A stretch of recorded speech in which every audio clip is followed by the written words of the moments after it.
Buenos días, alumnos de cuarto de secundaria. El día de hoy vamos a continuar con nuestras clases de literatura. Vamos a ver hoy día un nuevo tema. La clase pasada hablamos un poco sobre la literatura precolombina. Hoy día vamos a hacer un pequeño cambio en la parte de literatura. Vamos a hablar sobre los recursos estilísticos o literarios.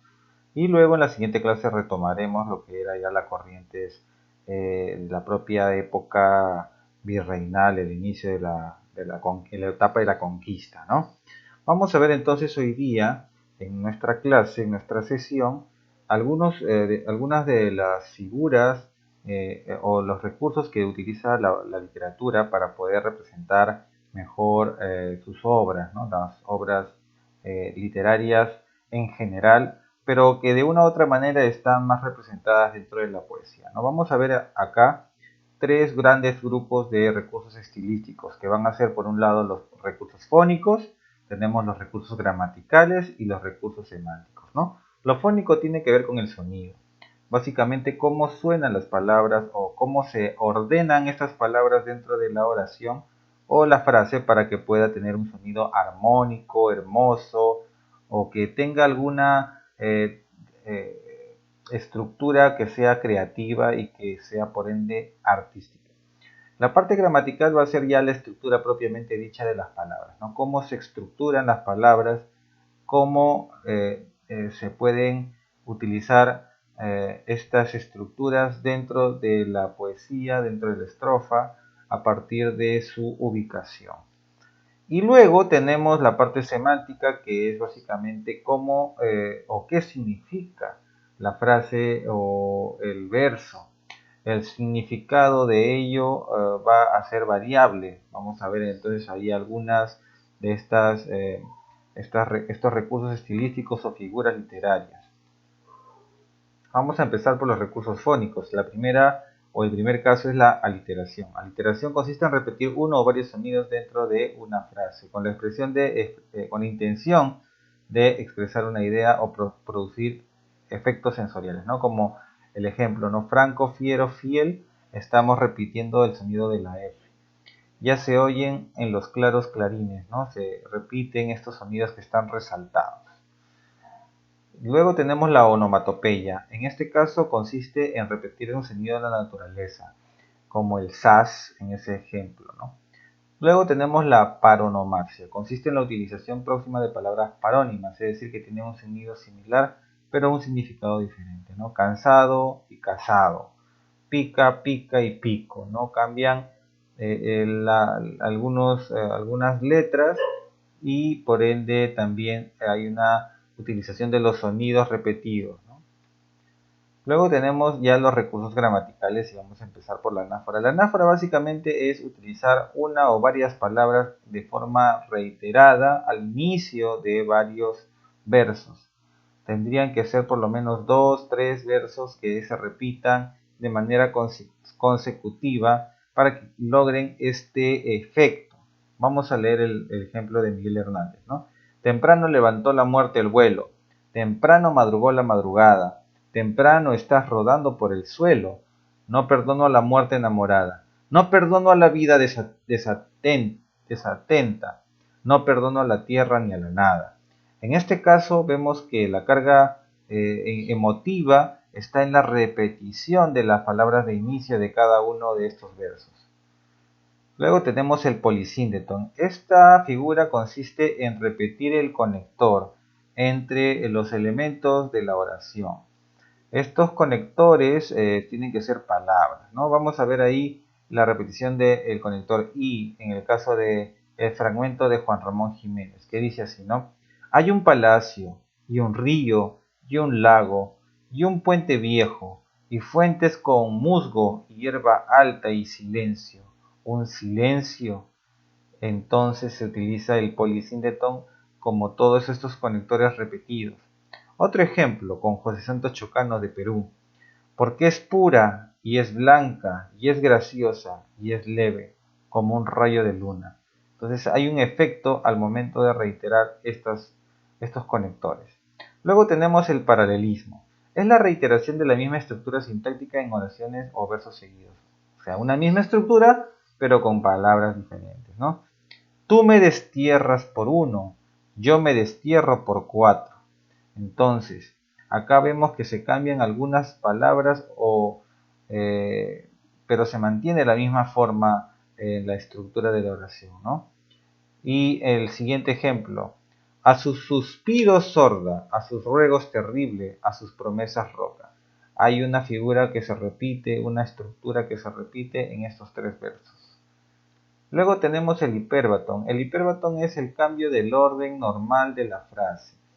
Esto tiene que ver con que en nuestro idioma primero va el sujeto y luego va el predicado, pero en la poesía muchas veces, para que suene mejor, se cambia este orden. Vamos a ver el ejemplo más conocido, el de Gustavo Adolfo Bécquer, en sus famosos versos: volverán las oscuras golondrinas en tu balcón sus nidos a colgar, cuando debió haberse escrito las oscuras golondrinas volverán a colgar sus nidos en tu balcón, lo cual suena totalmente diferente y el efecto cambia de una manera drástica. Por eso el poeta tiene la libertad de utilizar el hipérbaton para darle ese efecto estético, cambiando el orden normal de la oración. Luego tenemos el retruécano. Es la inversión intencionada de los elementos de una oración o verso. Vamos a ver el ejemplo. Si tu vida fuera mi vida, moriría de pena. No me acuerdo, pero no es cierto. Y si es cierto, no me acuerdo. No me acuerdo de hoy. En este caso es un fragmento de la canción de Los Tres de Chile. Vamos a ver que acá se juega con estas palabras de una forma bastante peculiar para poder dar el efecto de inversión, ¿no? No es cierto y sí es cierto. Me acuerdo y no me acuerdo. Luego tenemos la elipsis, que consiste en la supresión de algún elemento de la frase. En este caso lo podemos reemplazar por una coma. A esa coma se le denomina coma elíptica. Generalmente se utiliza cuando ya hay un verbo que se repite, y para no hacer una reiteración innecesaria o redundante, se utiliza esta coma. Vamos a ver el ejemplo. Yo llevaba las flores y ellos el incienso. En este caso está reemplazando el verbo llevar, ¿no?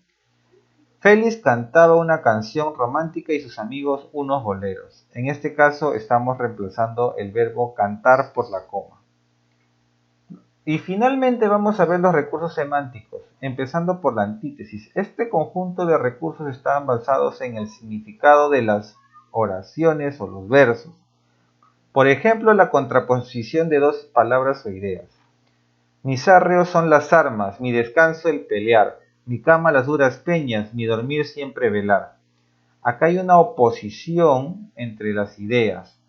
Por ejemplo, el pelear con el descanso, las duras peñas con la cama, el dormir con el velar, que sería estar despierto. Entonces hay una antítesis, antónimos que están unidos muy cerca y que por esa incongruencia en, en la parte del sentido le dan un valor poético.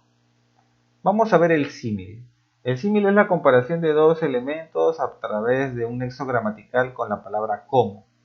Tus dientes blancos como perlas, sus ojos azules como el cielo, tus labios rojos como rubí majará, la arena tan caliente como el sol que la saludaba, pensaba el tiempo tan lento como pasa el agua por el dique. Esto es una parte de la obra de Juan Ramón Jiménez. Luego tenemos la metáfora, que es la identificación de un elemento con otro a partir de algunas semejanzas. Vamos a ver que se parece bastante al símil, pero no utiliza el como. Te recuerdo como eras en el último otoño. Bueno, acá hay un símil en la parte inicial. Eras la boina gris y el corazón en calma. Tus ojos peleaban, las llamas del crepúsculo, y las hojas caían en el agua de tu alma, ¿no? Las llamas del crepúsculo, el agua de tu alma son entonces metáforas.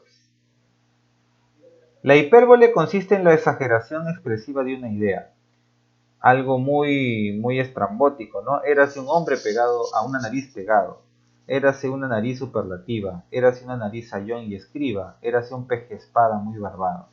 Esta es una hipérbole de la autoría de Francisco de Quevedo, quien criticaba de esta manera a su antagonista y rival, el poeta llamado Luis de Góngora y Argote, ¿no? De esa forma él lo criticaba porque una de las características físicas de Góngora era su nariz bastante grande.